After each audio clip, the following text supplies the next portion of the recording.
Welcome to the America's Workforce Radio Podcast, the flagship production of the American Workers Radio and Podcast Network, where organized labor and its never-ending fight to protect the rights of the American worker come first.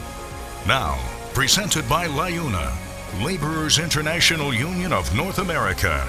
Here's your host, Ed Flash Ferenc. A big win for machinists at The Ohio State University. Drivers demanding justice. And today on the show, service employees, Local 32BJ, and labor lawyer Joyce Goldstein joins us. Welcome to the Friday, January 12th edition of America's Workforce, where we are available on at least 5 platforms. That includes Apple Podcasts, Google Podcasts, iHeartRadio, Spotify, and Pandora. Manny Pastreich will be our first guest on the show today. He is president of a pretty significant union, Service Employees Local 32BJ.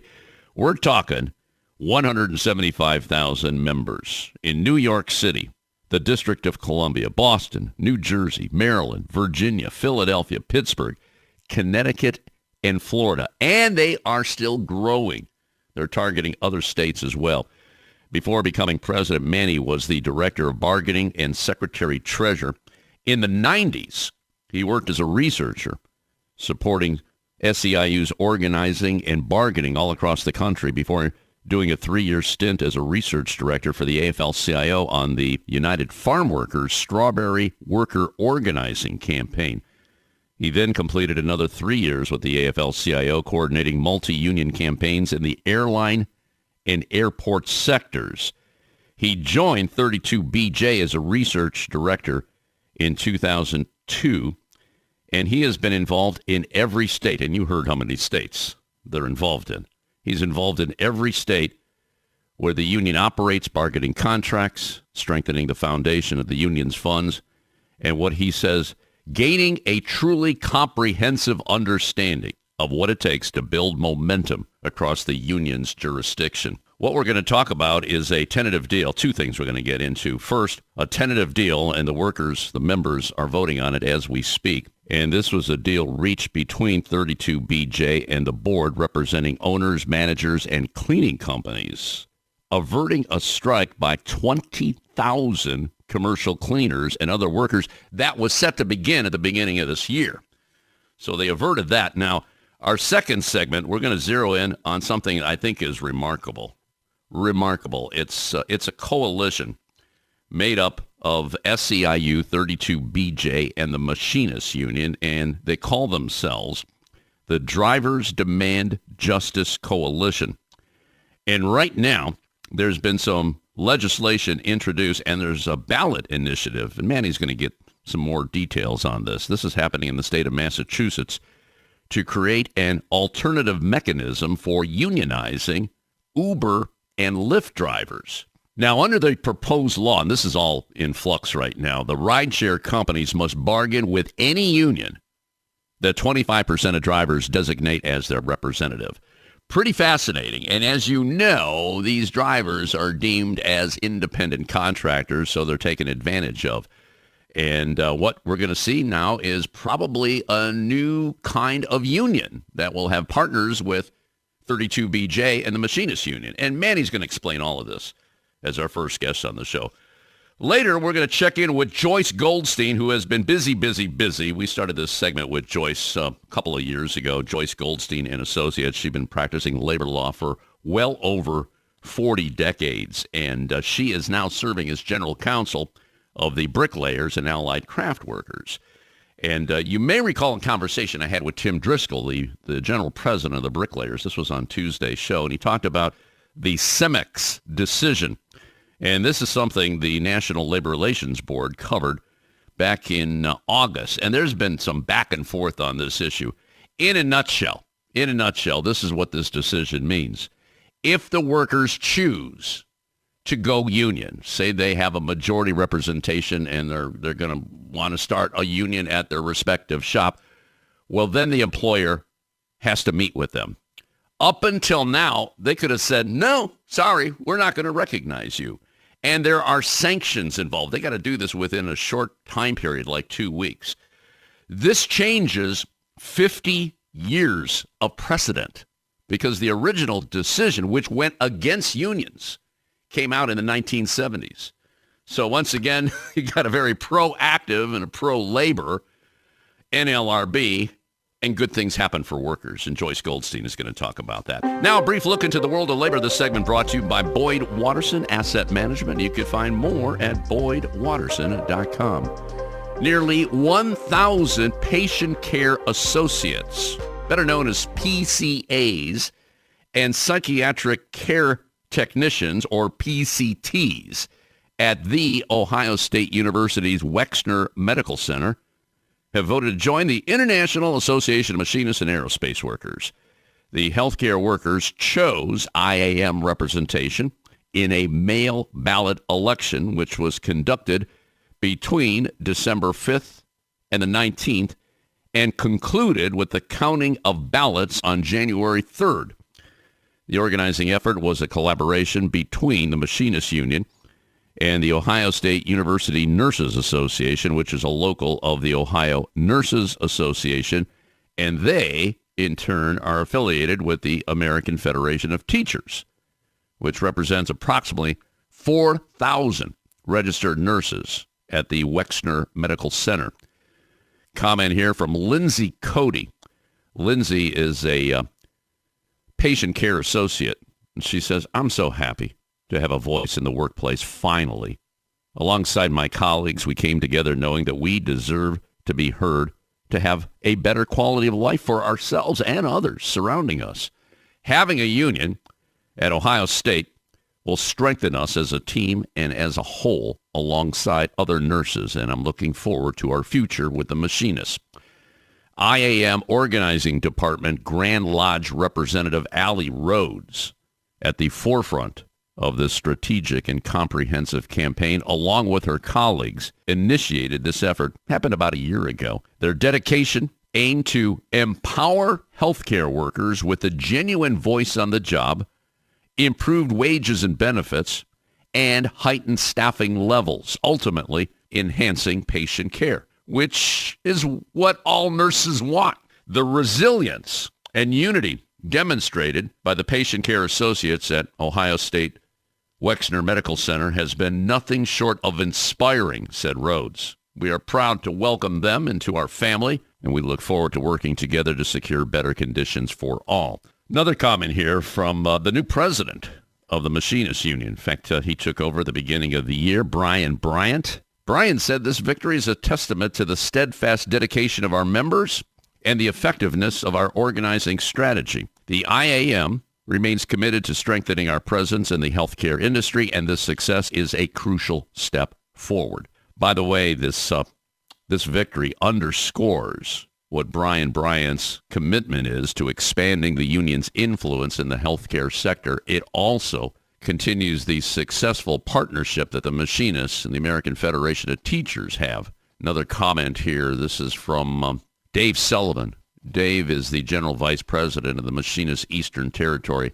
Dave says this monumental victory not only solidifies our position in the healthcare sector, but also sets the stage for future successes. All right, we're going to take a quick break. When we come back, the president of the Service Employees International Union 32BJ. This is America's Workforce. It takes LiUNA to build North America's infrastructure. From roads and bridges to schools and skyscrapers, the men and women of LiUNA, the Laborers International Union of North America, build the projects we depend on. From constructing the Freedom Tower on the site of the former World Trade Center to untangling Washington, D.C.'s congested interstate, LiUNA members do the work that matters. Find out what it takes to be built by LiUNA at liuna.org. That's liuna.org. The Iron Workers Great Lakes District Council, consisting of 8 iron worker local unions in West Virginia, Pennsylvania, Ohio, and Michigan. We build the skylines and bridges along the Great Lakes.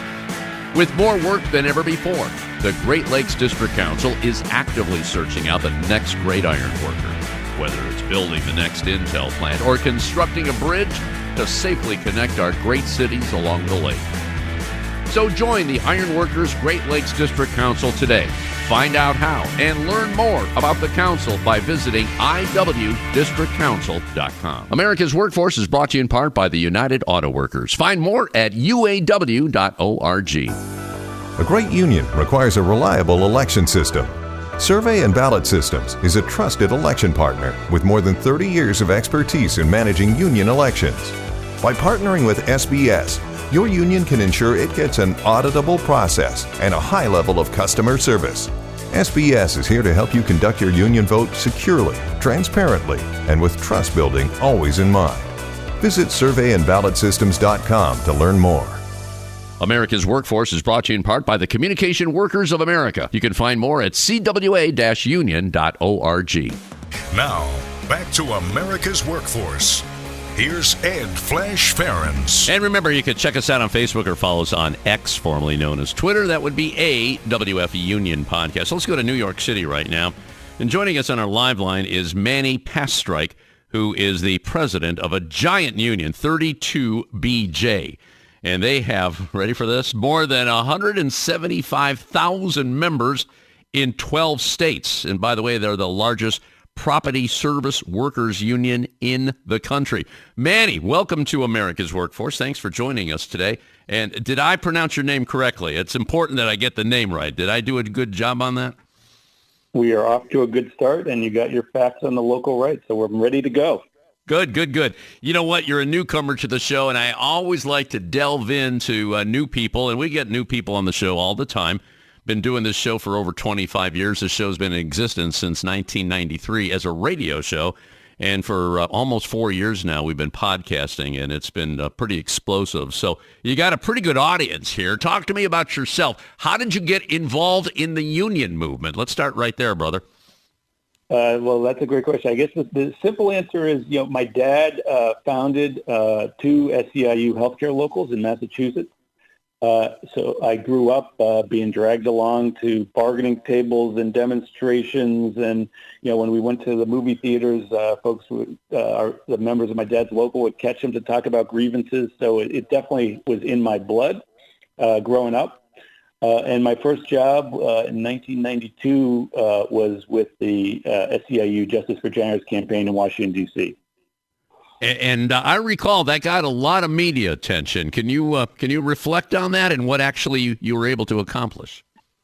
Yeah, it really came out. SEIU, under President Sweeney, the national president of SEIU at the time, I think really it came to a head in 1986 when in Pittsburgh, Pennsylvania, the building owners locked out the cleaners there. And I think SEIU had a wake-up call. SEIU was founded as a flat janitor unions in Chicago and New York, L.A. And when in a union town like Pittsburgh, the owners and contractors were willing to lock out the cleaners in the middle of winter, the national union realized that we had to rebuild that cleaner division and do it in new and aggressive ways because the industry had changed. Our members used to work directly for building owners, and cleaning contractors and others had come in. We'd lost a lot of stuff in the suburbs as the suburban growth had gone on, and even in some of our downtown cities.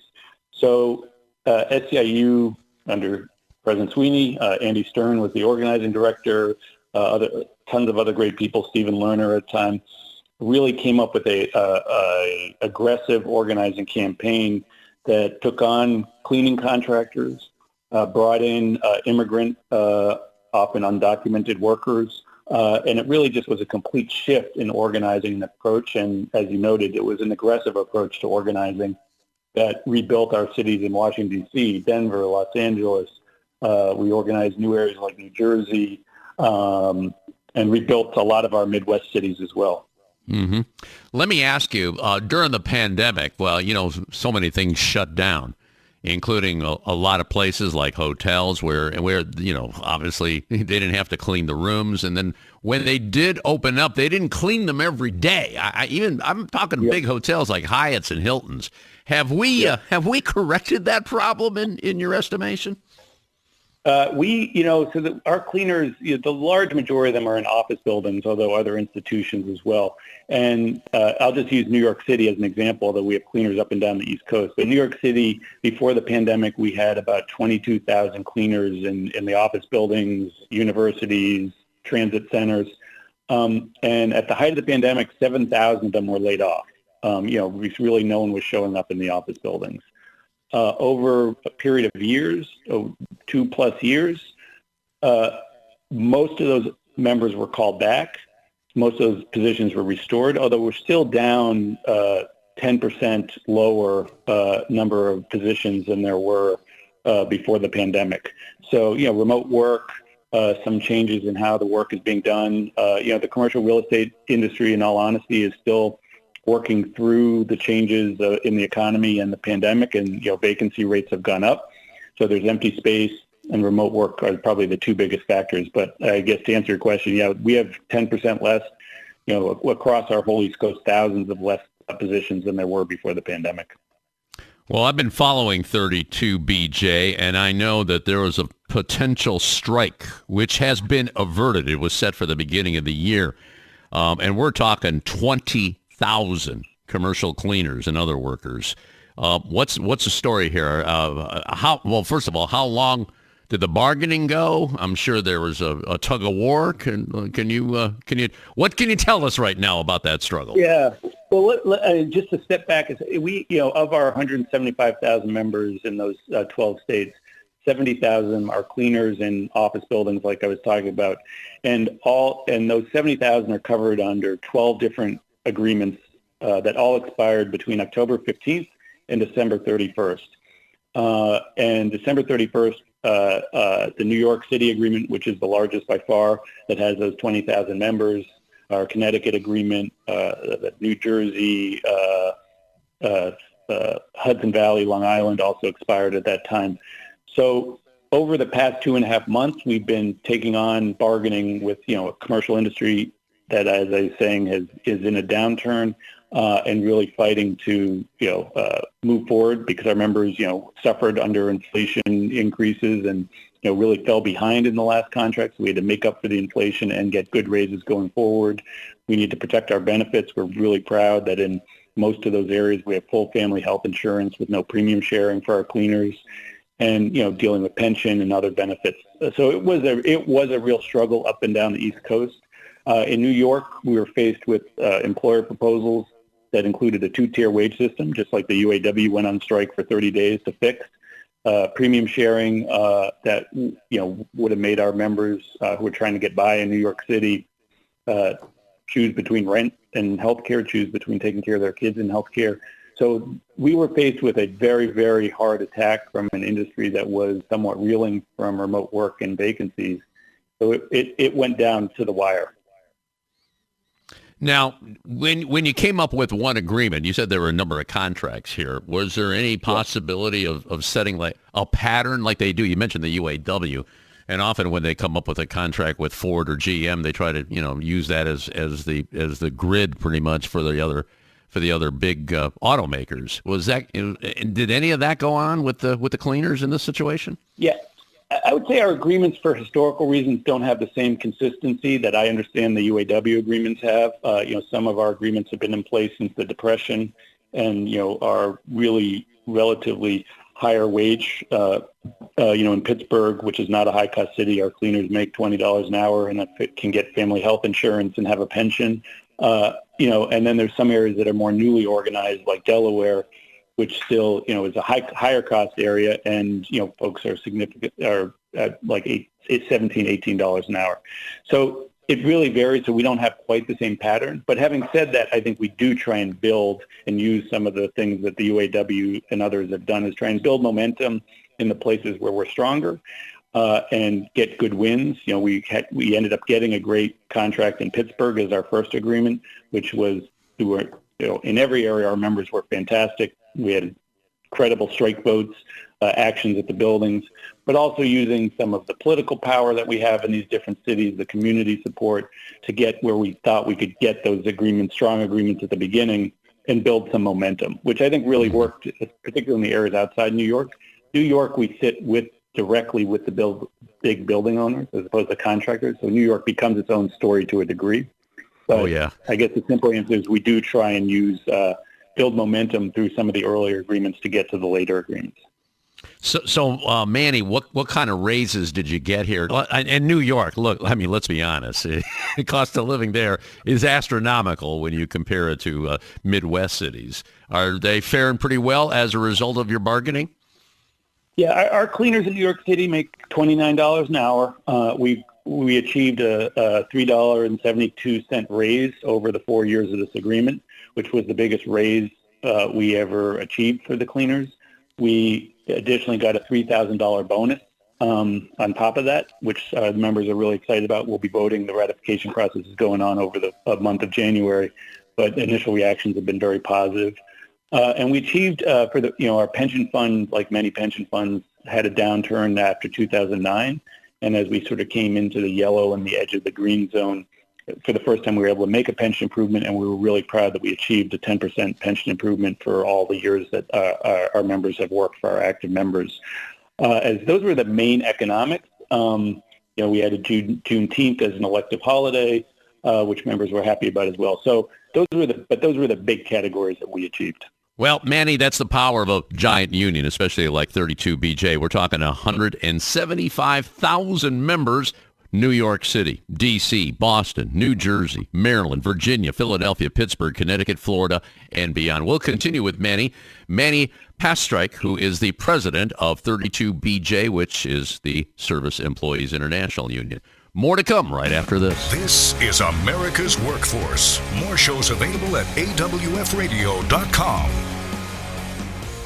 It takes LiUNA to power North America with affordable energy. The men and women of LiUNA, the Laborers International Union of North America, have the skills needed to build and maintain oil, natural gas, nuclear, solar, and wind projects that are shaping America's energy future. From new energy tech to retrofitted facilities, LiUNA members do it all. Find out what it takes to be powered by LiUNA at liuna.org. That's LiUNA.org. America's Workforce is brought to you in part by the United Steelworkers. You can find more at usw.org. America's Workforce appreciates our sponsor, the Columbus Central Ohio Building and Construction Trades Council, who represents more than 18,000 workers from 19 affiliated local unions and district councils. Are you an experienced mechanical insulator looking to take your career to the next level? Insulators Local 50 in Central Ohio has steady work for a number of years. Insulators Local 50 offers a total wage and benefits package that can't be beat. It's not just the competitive wages. Local 50 also provides medical, vision, and dental insurance with no paycheck deductions for you and your family. Don't miss out on the chance to secure your future. Join us at Insulators Local 50. Earn great pay and the best benefits. Visit insulators50.com/AWF50 to fill out the online form, and a Local 50 representative will call to begin the process. This portion of the show brought to you by the International Union of Bricklayers and Allied Craftworkers. For more information, please visit bacweb.org. This segment of America's Workforce is brought to you by Survey and Ballot Systems. SBS has been providing unions with secure and flexible election options for over 30 years. Visit surveyandballotsystems.com to learn more. America's Workforce is brought to you in part by the Heat and Frost Insulators Labor Management Cooperative Trust. Find out more at insulators.org/LMCT. Now, back to Ed Flash Ferenc with America's Workforce. And remember, you can check us out on at least 5 platforms. That includes Apple Podcasts, Google Podcasts, iHeartRadio, Spotify, and Pandora. And when you get an opportunity, just sign up and receive our shows on a regular basis and give us a rating. We always appreciate those 5-star ratings, so please keep them coming. By the way, this next segment brought to you in part by the Ohio Federation of Teachers. You can find more at oh.aft.org. Let's go back to our live line rejoin Manny Pastreich, who is the president of 32BJ SEIU. Giant union, 175,000 members. That's how many members they have in 12 states, pretty much around New York, New Jersey, Boston, Maryland, that neck of the woods.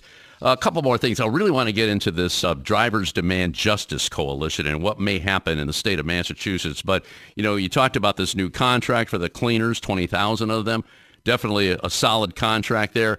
What is your eye on right now? I mean, there was a lot of good things that happened last year, and a lot of labor scholars are saying, okay, we had some strikes, there's probably going to be more strikes. We had some good contracts, there's probably going to be some more good contracts here. Manny, what's on the agenda here for 2024? I appreciate the question, and I think that if we take pride in the contracts that we've won that we talked about, but we also take pride in, as we became, this 175,000 member local through a series of mergers of smaller locals. The theory of that process was to have the strength to fight these large, because the contractors and the owners we're dealing with aren't just in any Philadelphia or New York or Boston. They're in all the cities and across them. So we wanted to combine our power and our efforts to do that. But we also wanted to combine into a large entity that had the power to not just win great contracts, but also to do real organizing and making a difference in politics. So, let's put aside the 2024 election, which will be a huge point of emphasis for us, particularly in the swing states that are in our jurisdiction, like Pennsylvania, Virginia, and to some degree, Florida. But on the organizing front, we have really put a lot of effort and, growing over the last few years by 5,000 to 10,000 members a year in organizing. And over the past few years that we've done that through the Cleaners, the Justice for Generous campaign.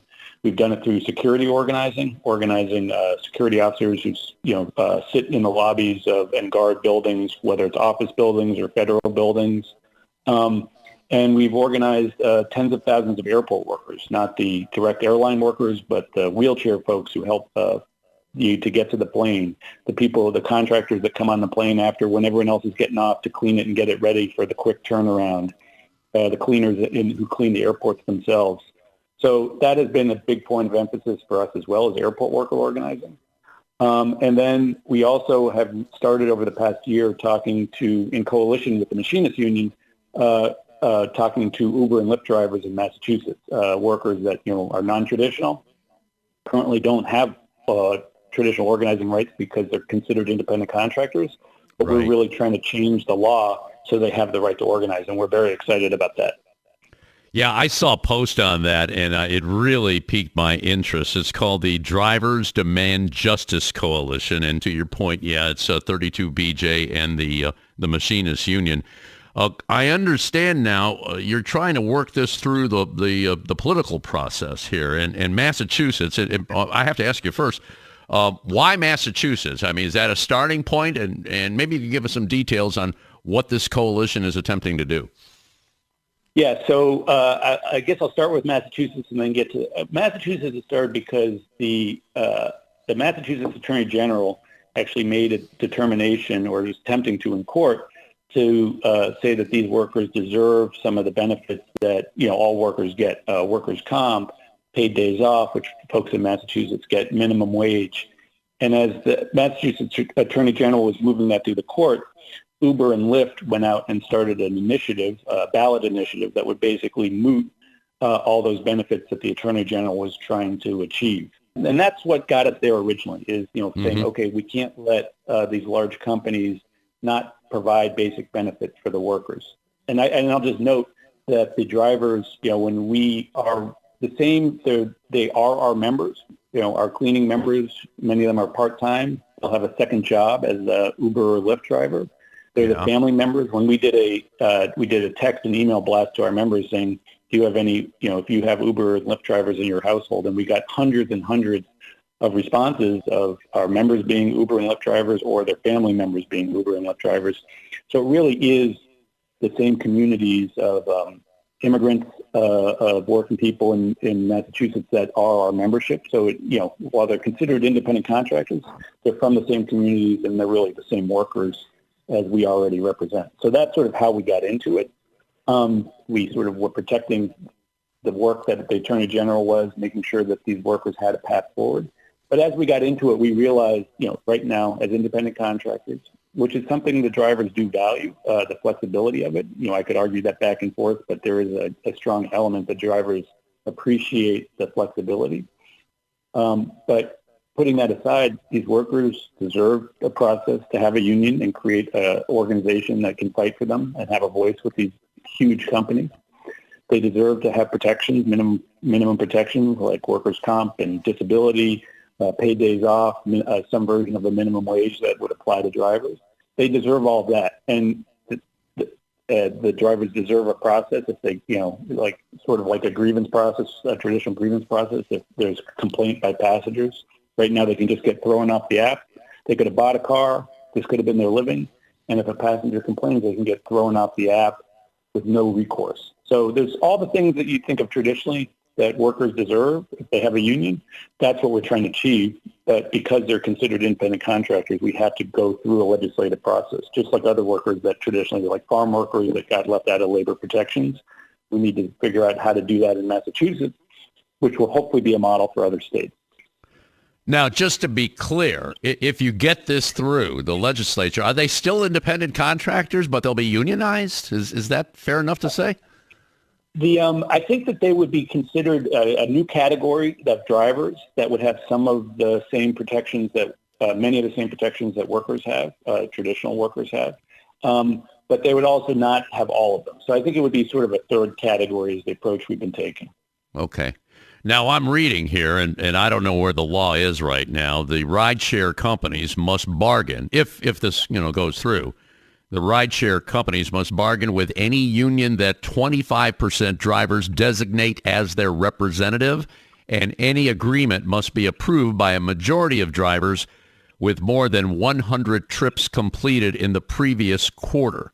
Is that pretty accurate right now? That is the current. We have proposed legislation that you're summarizing well.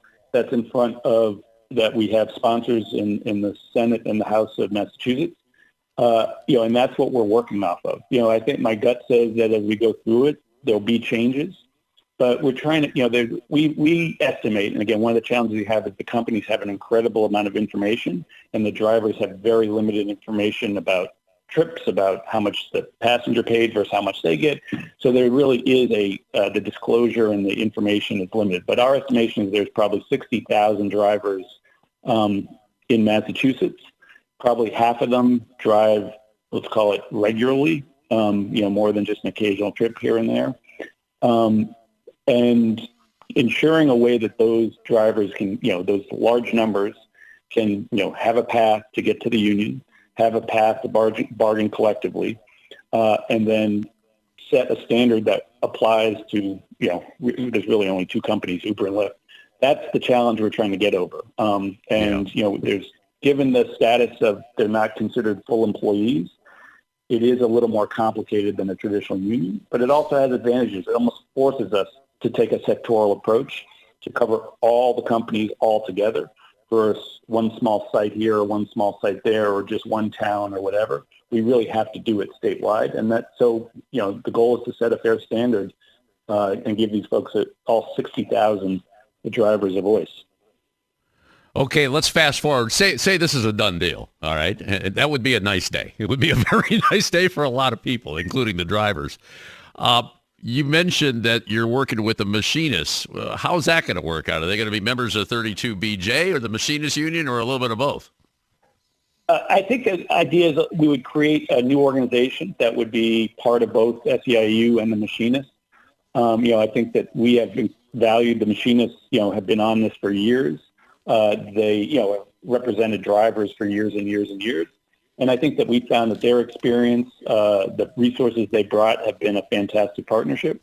And I think that we've brought a new energy. I think SEIU is one that generally does politics in a aggressive way, and we have tons of political power, particularly in Massachusetts.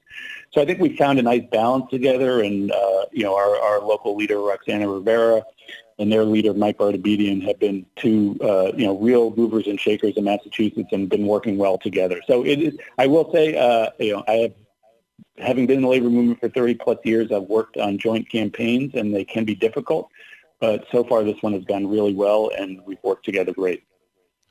One more question for you, Manny. What's your timetable? You'd like to get something wrapped up on this before the end of the year? I mean, it sounds like it's possible. What's your gut telling you?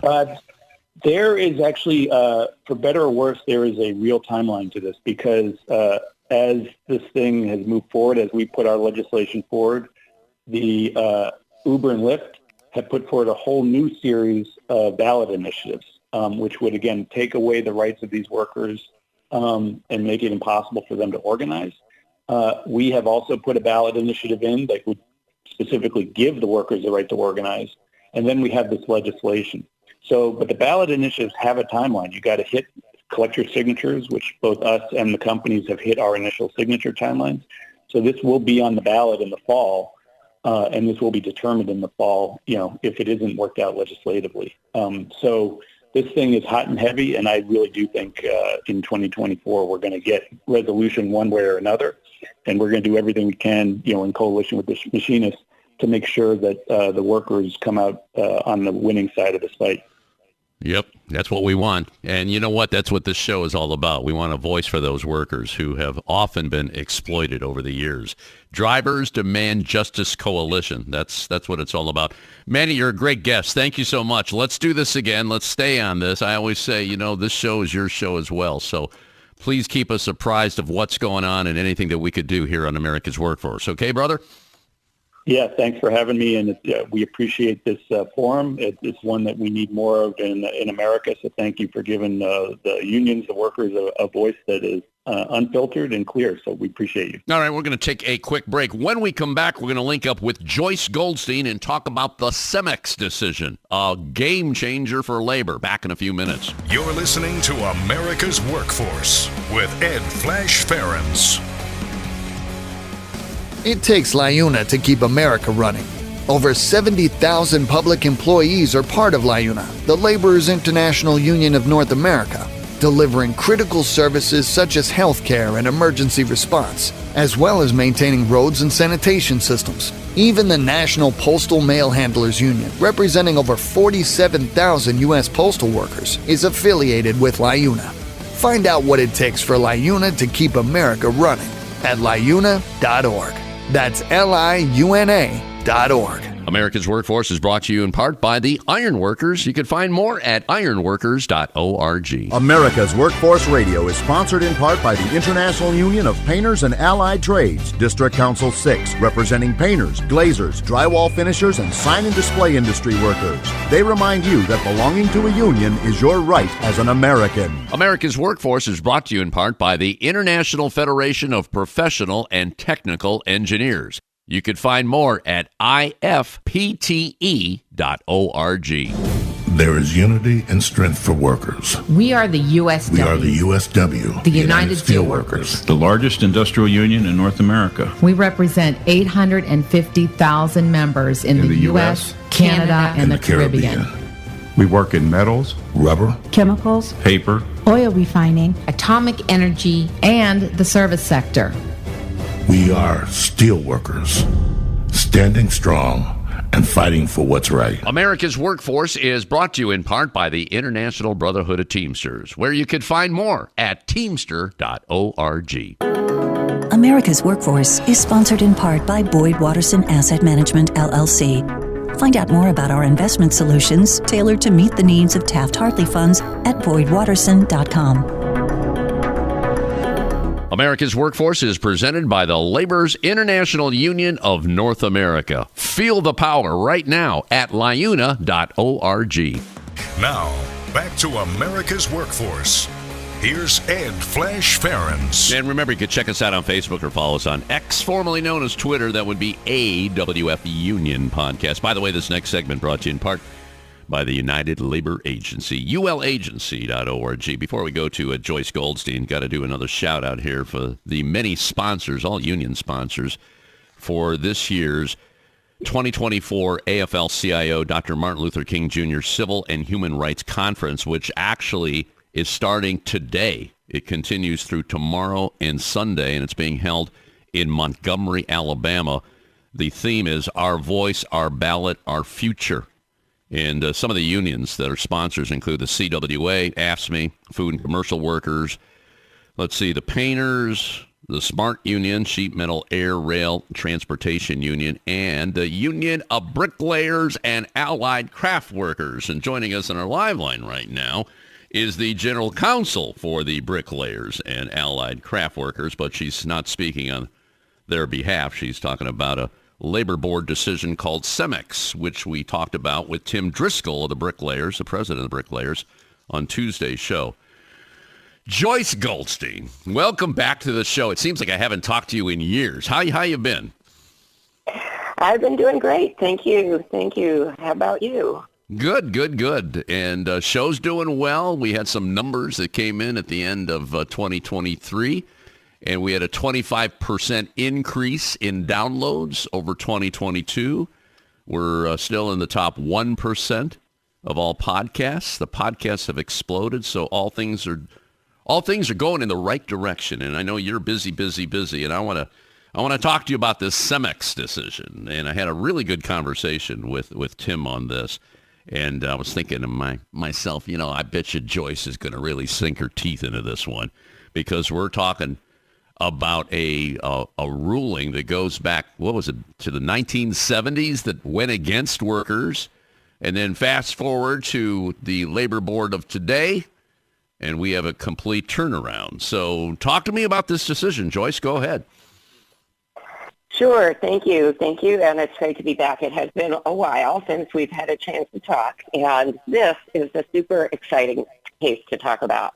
Because as you said, this CEMEX decision, I think, is really a game changer for labor law. And hopefully it'll be around for at least as long as the case that it overruled Linden Lumber from 1974, and it really does present a great opportunity for organizing for unions now. So I'm thrilled to talk about it. The CEMEX was decided by the NLRB this past August. It was August 25th, and a couple of months later, November 2nd, the General Counsel, Jennifer Abruzzo, also issued guidance to explain how it is that the case will be implemented. One other thing I just have to say procedurally about it is the case itself is on appeal to the D.C. Circuit Court of Appeals.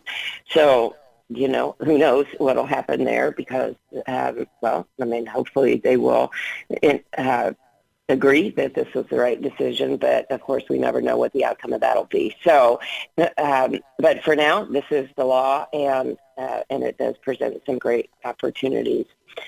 So what it does, as I say, the case is called CEMEX. Some people call it CEMEX. I have to say, I don't know if it's CEMEX or CEMEX, but I call it CEMEX. And the basic idea of that is, I would say it's like Jennifer Abruzzo began her guidance memo on it, and where she said representation delayed is often representation denied. And just as we've heard that expression so often regarding justice generally, and what the CEMEX case attempts to do and does do is to shorten things up so that if there are violations of the law, that there isn't an encouragement to employers to do that just to drag things out forever and ever and ever, which has kind of been the structure for labor law for a really long time. So what it is this, that unions come into existence in a non-union environment, either the two basic paths are either by recognition. They ask the employer, a majority of the employees through a union, ask to be recognized so that they can move forward as a representative. Or alternatively, they could file a petition with the NLRB for an election. And then there can be an election, which the union then could win, and then the union comes into existence that way. What the CEMEX case does is it sets up a structure so that I'll kind of walk through what would almost look like a flow chart. So the majority of employees ask the employer for voluntary recognition. So they go to the employer, either on their own through the union, and they say, we want, X union to represent us. Union's got support from a majority of the employees. Employer then has a few choices. So the employer can say, okay, yes, we recognize the union and we'll begin to bargain with you a first collective bargaining agreement and move on with life. So that would be, one happy outcome. Mm-hmm. The employer could take the opposite approach and say, no, we're not going to recognize the union. We don't really know if you have majority support or not.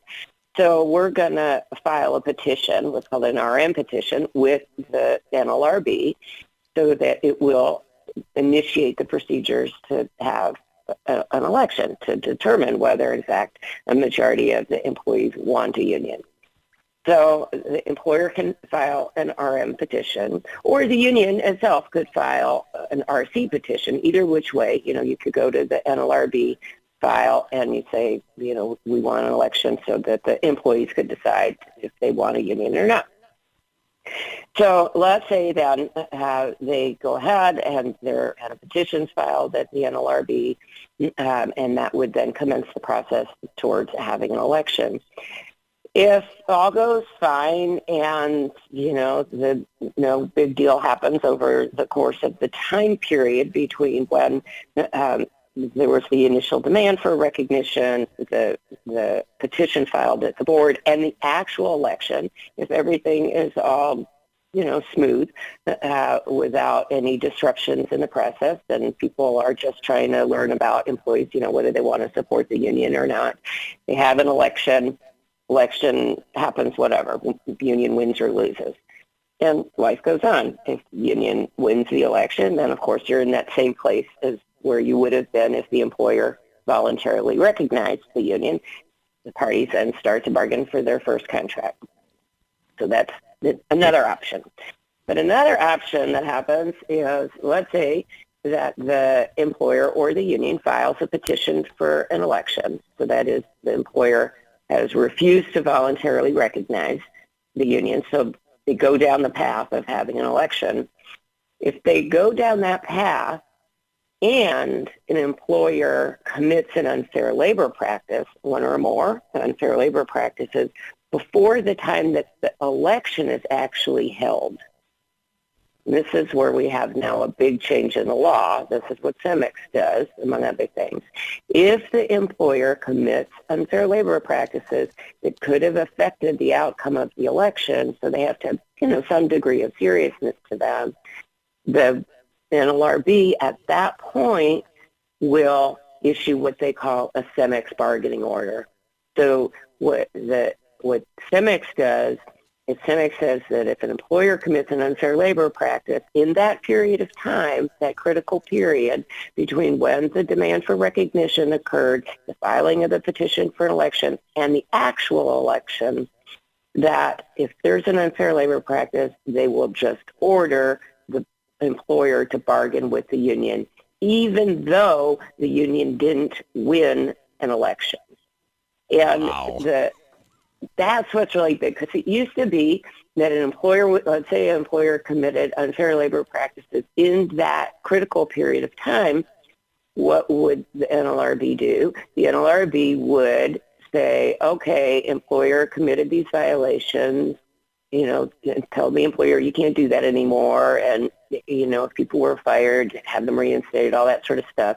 But with respect to the election, the employer would, most cases, they would just order a new election. They'd set aside the results of the election that the union lost, saying, well, the results of the election were affected by the unfair labor practice, so we're going to just, hold a new election. If they were really, really egregious unfair labor practices, then it could be that the NLRB would issue what were called GISL bargaining orders, which were very, very rare. But, by and large, they would just be ordering a new election. Now, the standard for ordering, just having a bargaining order, instead of just ordering a new election, has really changed. So that's a big deal, because it really disincentivizes employers from committing ULPs during that critical period of time. I'll also have to add in there, we have, kind of teed up, not in the CEMEX case, but we have teed up this question of, are captive audience speeches okay? If an employer has a captive audience speech during that critical period and crosses the line by doing that, people aren't given, the opportunity to go or not go. If they're required to sit through forced speech by the employer, if the NLRB finds that captive audience speeches themselves are unfair labor practices, then that could, that could trigger potentially, and we're not there yet, but potentially could trigger a CEMEX bargaining order. So that's a big deal. But that's not the only big deal of the CEMEX case. So let me go the other path, right? So I said, if you imagine a flow chart, so one part would be union asks for recognition, employer says yes, you go ahead and you bargain. Another path is you ask for recognition, employer or union file a petition with the NLRB triggering the election obligation, and and either you go forward, have an uneventful election, union wins, and then they start to bargain, or you have, as I say, you go forward with an election, but in course before it actually happens, in that critical period, employer commits an unfair labor practice, and that could result in a CEMEX bargaining order. Other thing that could happen, going way back to the beginning of the process, is if union asks for recognition, says we have majority support from the employees, what happens if the employer does nothing? Nothing. And this is this is the other super important part of the CEMEX decision. If the employer does nothing in the face of a demand for recognition by the union, the employer's got 2 weeks to act, 2 weeks to decide. File a petition and trigger an election so that there could really be, the NLRB can supervise the process. But if you bury your head in the sand as an employer for the 2 weeks, and you don't agree to recognize or file a petition, you will have been deemed to recognize the union by your silence, by your inaction. And in that case, after 2 weeks, then there is a bargaining obligation. Just like you had said, yes, there as an employer, there's a bargaining obligation. And if the employer doesn't then, after the 2 weeks, start to bargain with the union for a first contract, then the union and employees could go to the NLRB, file an unfair labor practice saying that the employer is refusing to bargain with us. And that will be on an expedited basis of getting processed by the board and by the NLRB, which will result in a CEMEX bargaining order. So if the employer doesn't do anything, doesn't refuse to recognize and file a petition at the board, and the 2 weeks pass, they will have been deemed to have recognized, and it will create the bargaining obligation. And if they don't then bargain with the union when the union asks to, start bargaining for that first contract, that will be considered an unfair labor practice. So those are really the two big things of what CEMEX does. Is the idea that an employer has 2 weeks to act after demand for recognition has been made, or else there'll be a CEMEX bargaining order. Or the other route of what happens if after a demand for recognition petition's filed and then they commit a ULP during that critical period. And that too could result in a CEMEX bargaining order. Both cases, going back to what I was saying before, is avoiding the idea of representation delayed is often representation denied. Both of these really are intended to accelerate the process and avoid the opportunity to just drag things on forever, ever, which has been kind of the basic state of American labor law for a really long time. Oh, yeah. So that's what CEMEX does. Certainly a game changer. Joyce, you did a great job. I thank you so much. Joyce Goldstein and Associates. You can check her out at joycegoldsteinlaw.com. 40 years practicing labor law. You take care. We'll talk down the road. That'll be it for another edition of America's Workforce. Coming up on Monday for Martin Luther King, Terry Melvin on behalf of the Coalition of Black Trade Unionists and the MLK Art Exhibit in Boston. Until then, all of you have a safe and wonderful weekend. That concludes another episode of the America's Workforce Radio Podcast. Thanks for listening, and be sure to subscribe so you never miss a show. America's Workforce is a production of Labor Tools and BMA Media Group. Find out more information online at labortools.com.